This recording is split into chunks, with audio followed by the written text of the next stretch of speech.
Hello citizens, President Awall here, bringing you daily Star Wars Force Arena content. This is going to be a new one, a suggestion from you guys to do card reviews on particular kind of critical cards that a lot of people talk about or that affects you significantly when you're playing this game and trying to climb the ladder.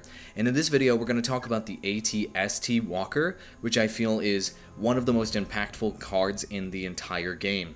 And this is something for new players that's available to the Empire side. It is an epic card, so it's relatively rare. And whenever you implement this card in a particular lane, it very, very slowly moves at a 1.15 move speed towards enemy structures, and it can only attack buildings. That's it. However, its damage per second against buildings is okay at 114, but the most devastating thing about it is that it has a 9.5 range, so it can stand back relatively far away from the building when it shoots it, and that it has 3,400 health, which is the highest health in the entire game. So what I want to talk about with the AT-ST is, are there any alternatives on the Empire side that you can use to replace the AT-ST, and how should you think about that? And then when you're playing Rebel decks, how can you counter an AT-ST, and how should you account for that when you're constructing your decks? So, really quick, with the AT-ST, I've been experimenting with my Dengar deck, and in this slot right here where I currently have Energy Net, I have a variation of this deck where I have 2 vehicles in the deck, for example. And the reason why I bring that up is that's something that a lot of Empire players are basically weighing, right? Should I use the MTV7 Light vehicle, which has a little more than half the health of a AT-ST? It's faster, it has less range, but most importantly, the MTV7 Light vehicle can attack everything, and it has a higher damage per second. So what should you pick between these two cards? Well, some decks actually have both in the deck, and I actually used this deck that you're looking at on the screen that had both vehicles present. But if you want to use both vehicles, which is totally acceptable by the way, you need to have the rest of your cards in your deck be as low cost as possible, 3 cost or lower, preferably as many 2 costs in there as possible, because as you can see, if you use both of these vehicles in an Empire deck, you're looking at 3.5 or so, or greater cost, which is higher than average. I'd say 3.3 to 3.4 would be the average cost.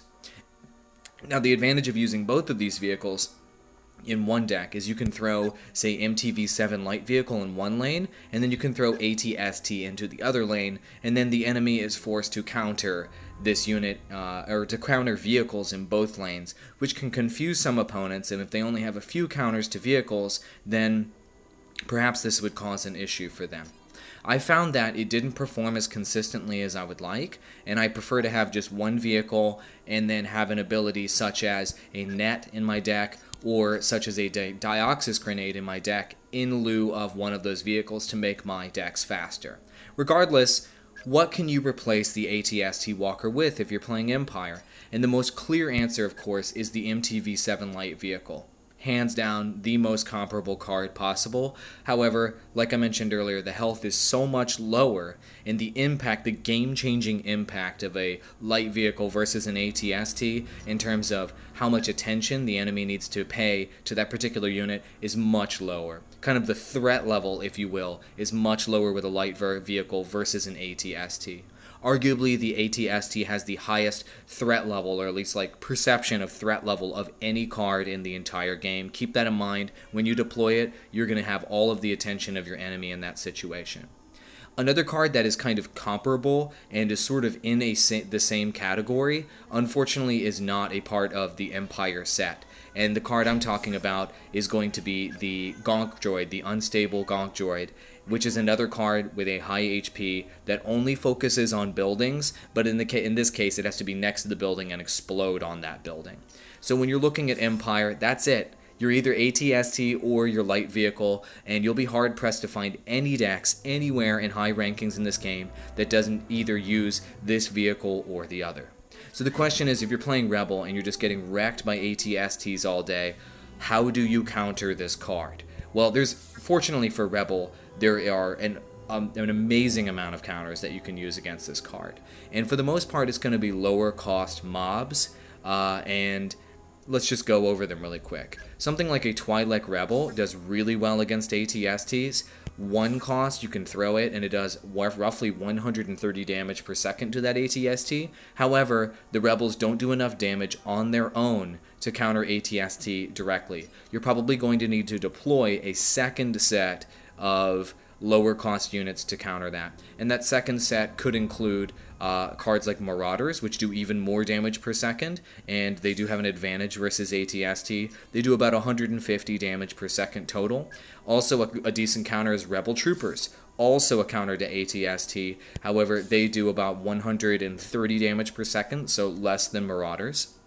And 2 cards I've been experimenting with recently include Rebel Pathfinders, also a counter to ATST. You see how many counters are here, right? So ATST is not an invincible card or an OP card. There's a million counters to ATST on Rebel side. But Pathfinders are interesting because they do close to 190 damage per second total, actually 170-ish damage per second total. And they can shoot from a further range, and they have higher health, and they won't be cleared out by X-Wings, which is really cool stuff. And there's yet another counter to them, Rebel Honor Guards. You deploy 4 of these melee units, and they deal some fat DPS on top of that ATST. And you can actually, if the ATST is on your side of the map and starting to attack your structure, you can drop these Rebel Honor Guards right on top of it, and they'll begin hitting that structure with over 300 damage per second, which is massive, but it is a 5 cost. And if you were to ask anybody what is the hard counter to ATST, this is it.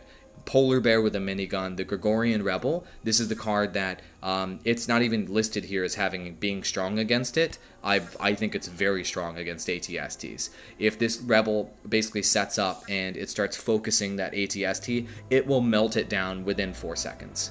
Just, that's it. This one card will just melt it.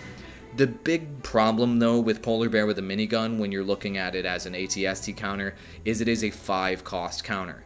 So the Polar Bear with a minigun, as well as Rebel Honor Guards, if you deploy those as Rebel to counter ATST and they are destroyed, that's a major issue for you. Like, you're in bad shape in that case because you invested 5 already.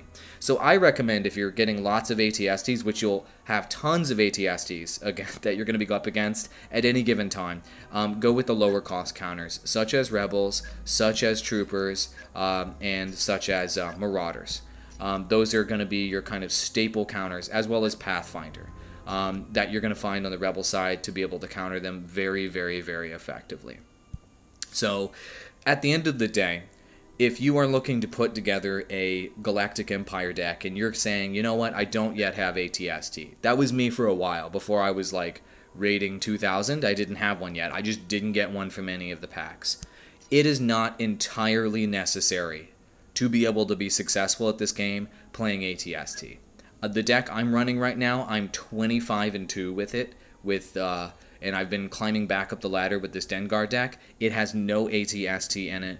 It's all much faster throws. Just keep in mind, if the only tank that you're going to have on the Empire side is going to be light vehicle, you're going to need to have a deck that focuses almost entirely on countering things. Like hard counters. Not proactive attacking units, but units that counter specific things. And you're going to need to deploy those counters very effectively if you just can't throw a million tanks out in the lane, like you can on the Rebel side.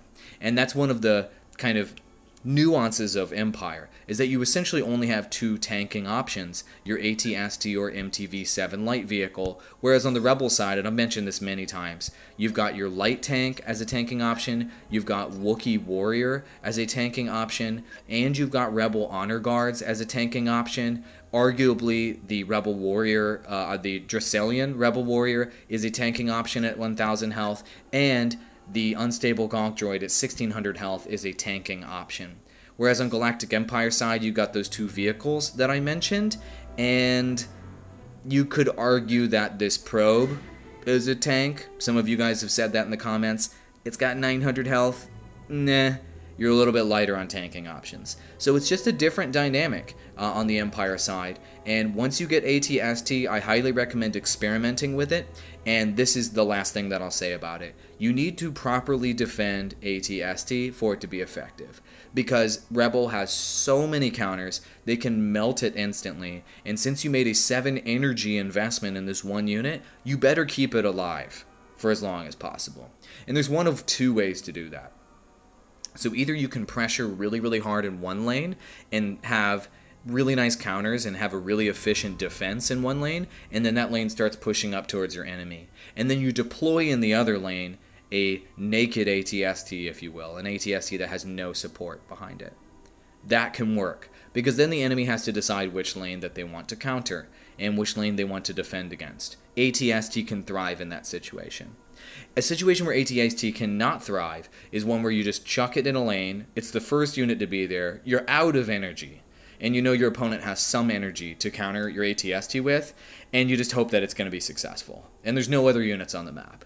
A lot of people do that with AT-ST, and I'm telling you, Rebels will just have those quick throws and will melt you down instantly, and then will push back with those Marauders, with those Rebel Troopers, with those Twi'leks, with the Pathfinders, with all those options, and then all of a sudden you're short on energy because you just invested so much into AT-ST. You didn't get that much mileage out of your AT-ST, and now the enemy's countering, and now you're on your heels rather than on the offensive like you wanted to be by deploying AT-ST. So good support units for AT-ST include, and probably the best support unit in my opinion, Sand Trooper.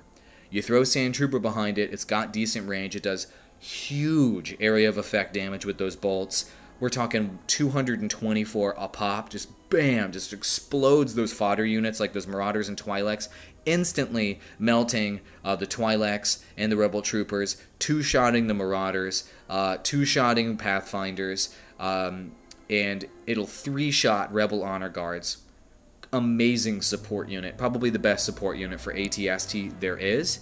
Other great support units do include dropping something like a probe droid right before your AT-ST, and then dropping AT-ST.